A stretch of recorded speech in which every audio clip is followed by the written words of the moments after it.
Hi friends, welcome back to my channel traveller Anirban. তো আজকে একটা গাড়ির টেস্ট ড্রাইভের জন্য ভেবেছি। ব্যাপার হচ্ছে যে নেওয়ার ইচ্ছা আছে একটা নতুন গাড়ি। তো আমার তো হোন্ডা ব্রায়োটা আছে জানো, তো ওটা এক্সচেঞ্জ করে একটা অন্য গাড়ি নেওয়ার চিন্তা ভাবনা আছে, কিন্তু কী নেবো কনফিউশনের মধ্যে আছি। আলটিমেট এক দাদার সাথে পরিচয় ছিল, অনেকের সাথেই পরিচয় আছে, তার মধ্যে এই দাদা টাটাতে অনেক দিন আগে ছিল। তো নেক্সনটার জন্য বলেছিল, তো বললো যে দেখো দাদা, তোমার যদি পছন্দ হয় ড্রাইভ করে টেস্ট ড্রাইভ নিয়ে দেখতে পারো। তো কথাবার্তা বললাম যে গাড়ির মডেলটাও ভালো, আলটিমেট ড্রাইভ করলেই যে এখনই নিতে পারো বা এরকম কোনো ব্যাপার নয়। তো বললাম টেস্ট ড্রাইভ নিয়ে দেখা যাক কতদূর কী হতে পারে, তারপরে আস্তে আস্তে এগোনো যাবে এখন। তো আসছে গাড়িটা নিয়ে, কালনা থেকে আসছে। তো আমি গেছিলাম একবার শোরুমে ভিজিট করতে। তো দেখি নিয়ে আসুক, চালিয়ে যদি বাড়ির সবার পছন্দ হয়, চালিয়ে কমফর্ট ফিল করি, দেন ভাবা যেতেই পারে। যাই হোক, এসইউভি সেগমেন্টের গাড়ি এর আগে আমি ড্রাইভ করিনি, তাই একটু প্রথমে নার্ভাস ফিল করছিলাম। আর গাড়িতে প্রচুর ফিচার্স রয়েছে, একটু বুঝে নিচ্ছিলাম পাশে যে দাদা বসে আছে সে দাদার কাছ থেকে। একটু অন্যরকম লাগছিল, অনেকটাই উঁচু গাড়ি, 208 গ্রাউন্ড ক্লিয়ারেন্স, আর এত ফিচার্স আছে, চট করে গাড়িটা চরিত্র বোঝা অতটাই সহজ নয়। বেশ বড় সড়ো গাড়ি, আমি যে গাড়ি চালাই হোন্ডা ব্রিও তার চেয়ে অনেকটাই বড় সড়ো, তাই একটুখানি বুঝে নেওয়ার চেষ্টা করছিলাম। চলো রাস্তায় যেতে যেতে আবার কথা হবে। তো ফ্রেন্ডস, এই যে দাদার সাথে কথা হয়েছিল আমি গেছিলাম, তো দাদার নামটা প্রণব নন্দী। তো প্রণববাবুর সাথেও দেখা হয়েছে, আমি শোরুমে গেছিলাম কাল। দাদা কি ম্যানেজার বুঝতে আছেন? তো দাদা ম্যানেজার, আর এদিকে আমাদের রণদীপ ভাই আছে পেছনে। তো বলেছিলাম তোমার যে টেস্ট ড্রাইভের জন্য নেওয়ার ইচ্ছা আছে নেক্সন, এখন দেখা যাক কতদূর কী হয়। তো আমি যে মডেলটা বলেছিলাম এটা সে মডেল নয়, তোমাদের দেখাচ্ছি। এটা টপ মডেল বোধহয় না, ফিয়ারলেস প্লাস এস। এইটাতেই বোধহয় ছাড়টা এটা আছে, নিচেতে আছে 80 প্লাস আছে। এটা তো সানরুফও আছে, মানে সবই আছে, 360 ক্যামেরাও আছে মনে হচ্ছে এখানে যতটুকু দেখছি। একজন দাঁড়িয়ে আছে, তা একটুখানি চলো ড্রাইভ করি, একটু ধরবেন।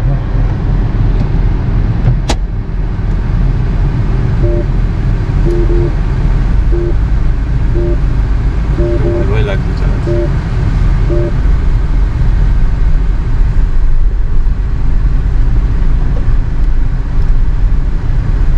হর্ন কোনটা?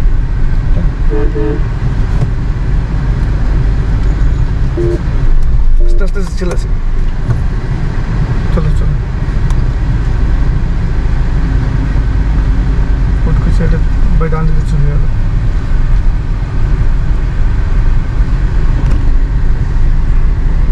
তো একটু ভয় লাগছে চালাতে, এসইউভি টাইপের গাড়ি তো, মিনি এসইউভি চালাই না।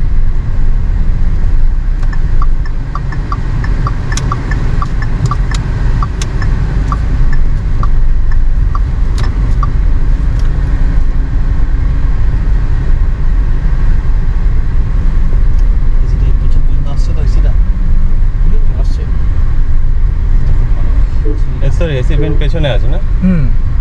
আপনার ভেরিয়েন্টে নেই, এটাতে আমার ভেরিয়েন্টটাতে নেই না, পিওর থেকে আছে।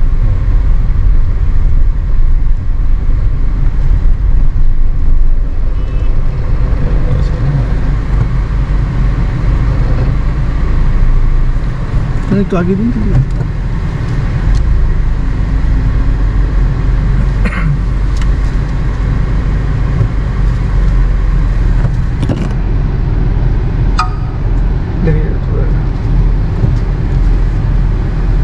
একটু আগে বেশ যাচ্ছে না, বেরোচ্ছিল না। আর সামনে যাবে, সামনে যাওয়া নেই, পেছনে যাবো। আরে ও তো একটু দাঁড়িয়ে গেলে হয়ে যেত। আস্তে আস্তে বেরিয়ে গেছে, ব্যাকে দিন। পেছনে গাড়ি আছে, পেছনে বাইক আছে।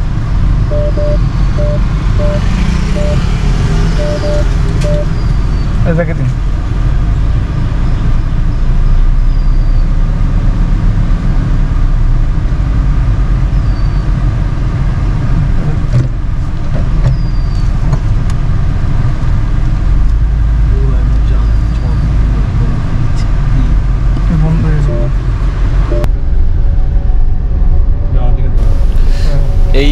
নেক্সন গাড়িটা একটু বড় সড়ো আমি যে সেগমেন্টের গাড়ি চালাই তার চেয়ে, সেই জন্য এর চরিত্র বুঝতে একটু সময় লাগবে। যাই হোক, তবে ধীরে ধীরে অনেকটাই অ্যাডজাস্ট হয়ে যাচ্ছে। তবে আমি যতটুকু বুঝলাম যে ফান টু ড্রাইভ বলতে যেটুকু বোঝায় সেটা আমি একটু মিস করলাম ব্যাপারটায়। ফান টু ড্রাইভ না, হাইওয়েতে যাই, তারপরে হাইওয়েতে দেখি কীরকম পারফর্ম করে। যতটুকু চালিয়ে বুঝতে পারছি যে আমার তো ছোটো গাড়ি চালানো অভ্যাস, প্রথমে একটু ভীষণ অসুবিধা হচ্ছিল, আস্তে আস্তে অ্যাডজাস্ট হচ্ছে। ব্যাপার হচ্ছে প্রথমে একটু পিক আপে ল্যাগ করছে, কিন্তু যেটা আমার গাড়ি ছাড়লে স্মুথ বেরিয়ে যায়, সেটার জন্য আমার খুব অসুবিধা হচ্ছিল। আমি বুঝতে পারছিলাম না, ছাড়ছি গাড়ি নড়ছে না, জায়গায় দাঁড়িয়ে আছে। তো বাকি ওভারঅল একটা বড় গাড়ির চরিত্র যেরকম হয় ঠিক সেরকমই।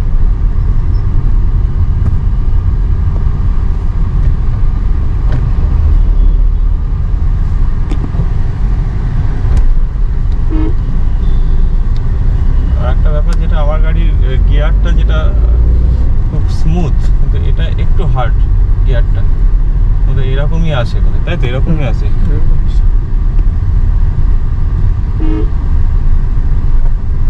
কিছু জিনিস একটু কম্প্রোমাইজ করতে হবে, হ্যাবিটে চলে আসবে।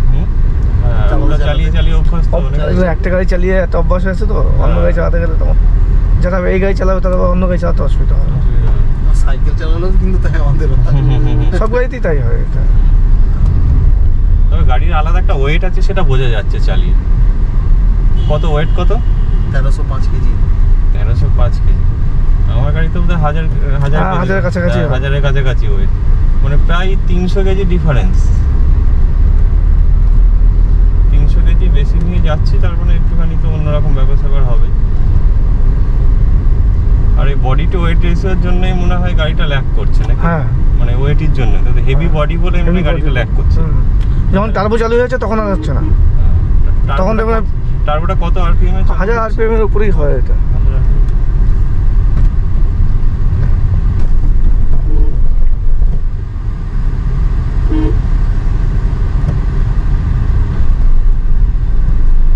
বাইপাসে যখন চলে এলাম নাকি, বেলটাকে লাগিয়ে নেবো, ওই দিক দিয়ে ঘুরে বেরিয়ে যাবো।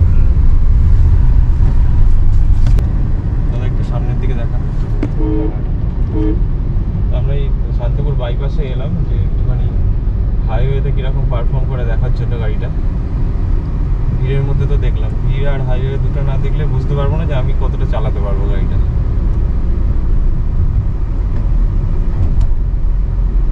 প্রত্যেকটা গিয়ারে যেটা হচ্ছে এটা কি আমার জন্য হচ্ছে? এটা যখন আমি চালিয়ে যাবো দেখছি তাহলে বুঝতে পারবেন এটা হবে না।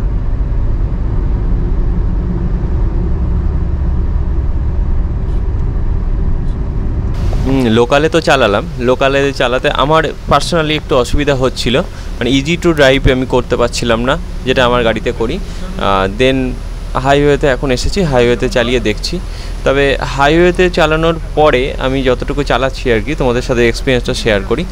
আমি যে মানে এরকম ব্যাপার যে যদিও গাড়িটা ইকো মোডে দেওয়া ছিল, স্পোর্টস মোডে দেওয়া ছিল না, আমি প্রথমে খেয়াল করিনি, লাস্টে আমি জানলাম।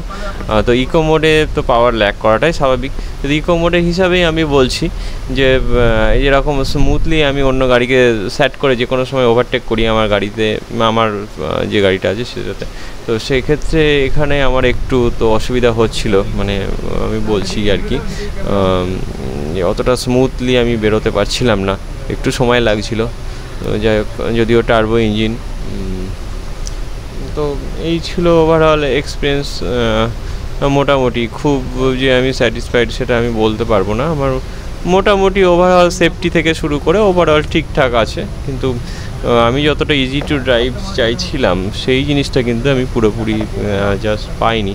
তো আমি একটু কনফিউজ আছি যে কি করব, মানে কি নেব না নেব, কোন গাড়ি নেব। টাটার উপরে একটা আলাদা বিশ্বাস ছিল যে আমি বিল্ড কোয়ালিটি থেকে শুরু করে সেফটির দিকে আমি প্রচুর দেখছিলাম, কিন্তু ইজি টু ফান ড্রাইভ বলতে বা ইজি টু ড্রাইভের ক্ষেত্রে আমার একটুখানি অসুবিধা হচ্ছে আর কি। তো আমি একটু সত্যিই নিজে কনফিউজ আছি কি করব না করব।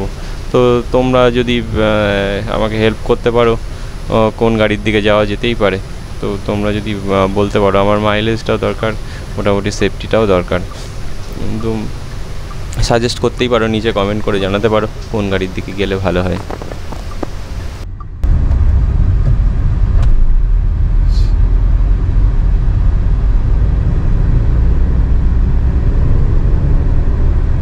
এখানে আমরা আবার সিটির মধ্যে ঢুকে পড়েছি, শান্তিপুর শহরের মধ্যে। তো ব্যাপার হচ্ছে এখানটাতে আমি সেকেন্ড গিয়ারে আদার গাড়িটাকে আবার 0 থেকে নিয়ে চেষ্টা করলাম, একবার একটু জ্যামে আটকে গেছিলাম। তো সেখানে দেখলাম যে গাড়িটা স্টার্ট একবার বন্ধ হয়ে গেল।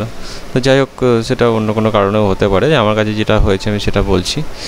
তো ওভারঅল আমার এক্সপিরিয়েন্স মোটামুটি ছিল আর কি। যাই হোক, তো এখন দেখা যাক, আমি সত্যি একটু কনফিউশনের মধ্যে আছি। তো তোমরা যদি একটু হেল্প করতে পারো আমাকে, নিচে কমেন্ট করে জানিও যে মাইলেজ প্লাস সেফটি দিয়ে, যেহেতু আমার একটু ট্রাভেলিংয়ের শখ আছে, তো সব মিলেমিশে কি করা যায় দেখা যাক। তো চলো, আজকের ব্লগটা ছিল এই পর্যন্তই। কে আসে আমার বাড়িতে নতুন অতিথি হিসাবে, তো সেটা সময়ের অপেক্ষা। তো চলো, আবার নেক্সট ব্লগে দেখা যাবে, দেখা হবে তোমাদের সাথে। আমি ট্রাভেলার অনির্বাণ। ততক্ষণ সবাই ভালো থেকো, সুস্থ থেকো, টাটা, বাই বাই।